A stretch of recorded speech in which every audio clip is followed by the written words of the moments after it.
네, 제목은 끈질긴 집주인입니다.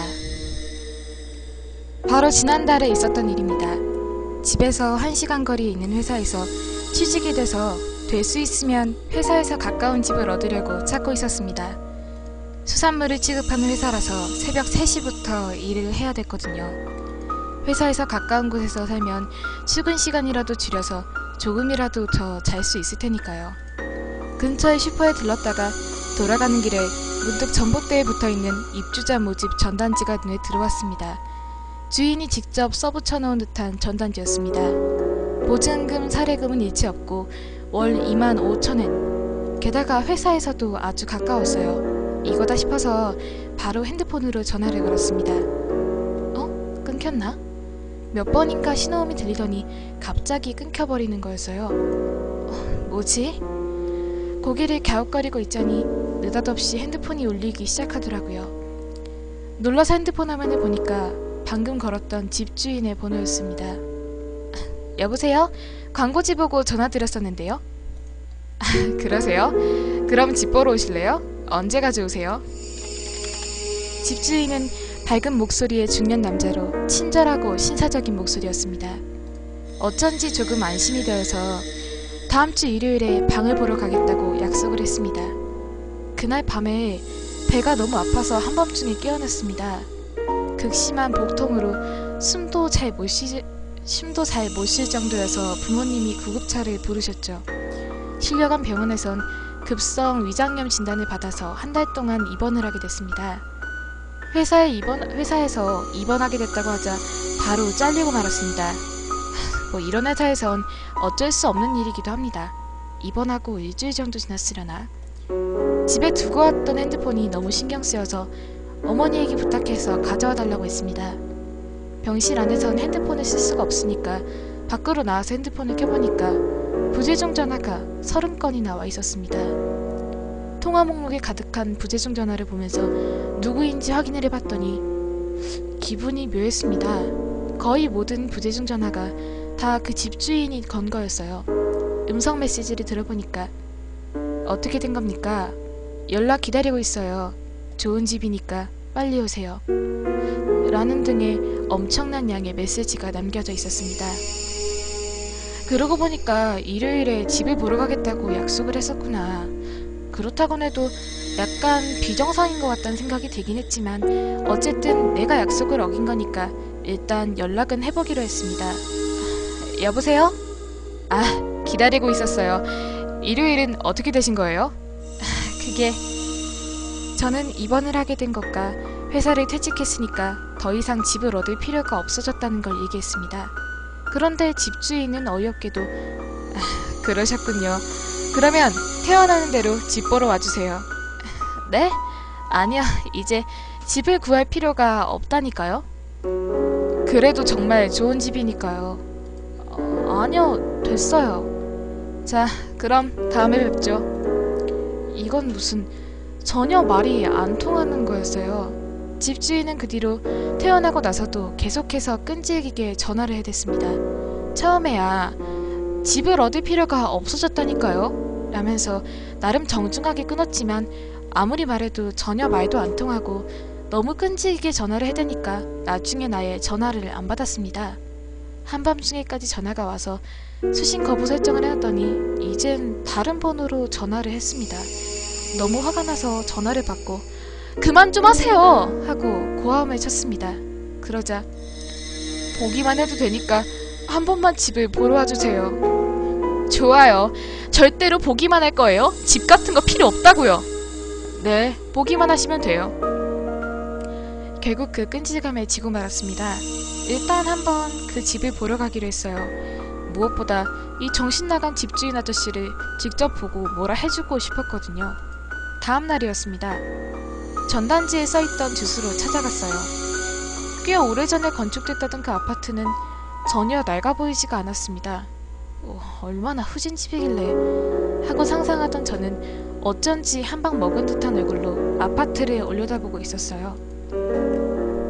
집주인이 갑자기 뒤에서 말을 걸어와서 뒤를 돌아봤더니 거기엔 TV 드라마에서 사장님 역으로 많이 봤던 것 같은 인상의 노신사가 서 있었습니다. 일부러 여기까지 와주시고 고맙습니다. 라고 말하면서 저한테 봉투를 하나 내밀었습니다. 그 말에 조금 발끈하긴 했지만 일단 봉투를 받아서 들여다봤더니 10,000원이 들어있었습니다. 이게 뭐죠? 의심스러운 듯이 그렇게 물었더니 얼마 안 되지만 교통비예요. 활짝 웃으면서 이렇게 말하더라고요. 아무래도 백수였던지라 이상하다는 생각이 들기보단 솔직히 좋았어요. 자, 이쪽으로 오세요. 살짝 경계가 풀어진 저는 그 아저씨를 따라서 문제의 그 집을 보러 들어갔습니다. 집안은 생각보다 매우 넓고 매우 깨끗했어요. 볕도 잘 드는 곳이었고 무엇보다 멋진 구조를 하고 있었어요. 교통비를 10,000원이나 받았으니 열심히 살펴보는 척이라도 해줄 생각이었는데 막상 들어와서 구석구석 살펴보다 보니 어느새 그런 생각도 있고 오히려 이렇게 좋은 집이 왜 이렇게 쌀까 하면서 연신 감탄을 하게 됐습니다. 잠시 이 집에서 살고 있는 모습을 상상해보니까 어떻습니까? 집 좋죠? 라면서 현관에 서 있던 집주인이 말을 걸었습니다. 네, 정말 좋네요. 집주인의 말에 정신을 차린 저는 겨우 냉정을 되찾고 단호하게 거절했습니다. 집은 정말 좋은데요. 이젠 일도 안 하고 돈도 없어서요. 다음에 기회가 되면 부탁드릴게요. 했더니 돈은 됐으니까 그냥 여기서 살아주세요. 네? 이 집이 당신이 마음에 드나봐요. 네? 알 수 없는 소리를 하는 주인 아저씨 얼굴을 바라봤더니 눈에 초점이 없었어요. 괜찮으세요?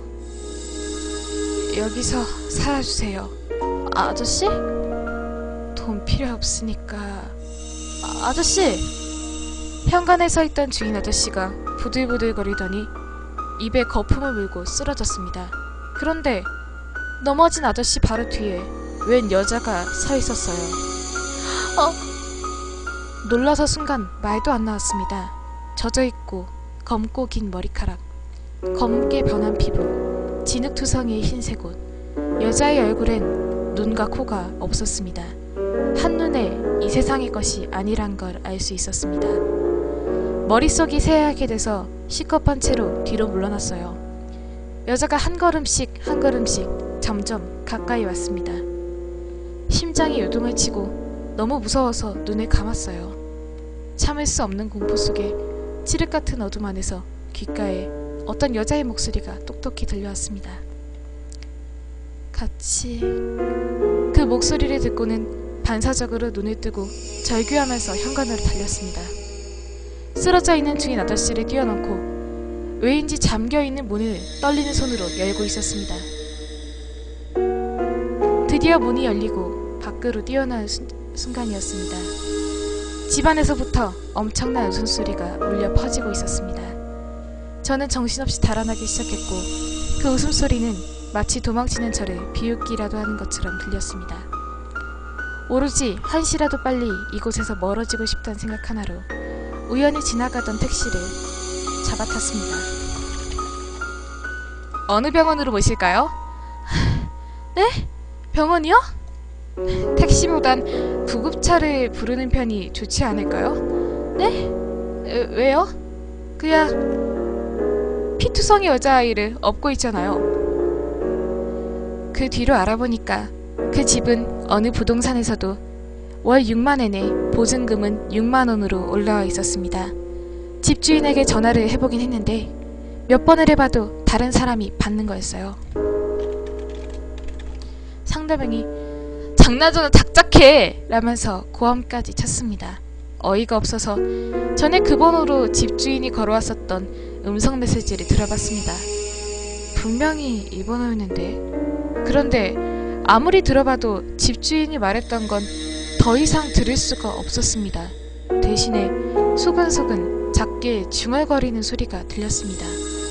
가만히 집중해서 열심히 들어봐도 뭔 소린지 알 수가 없었어요. 몇 번이나 반복해서 들어보고 겨우 알아들을 수 있었던 건 이것뿐입니다.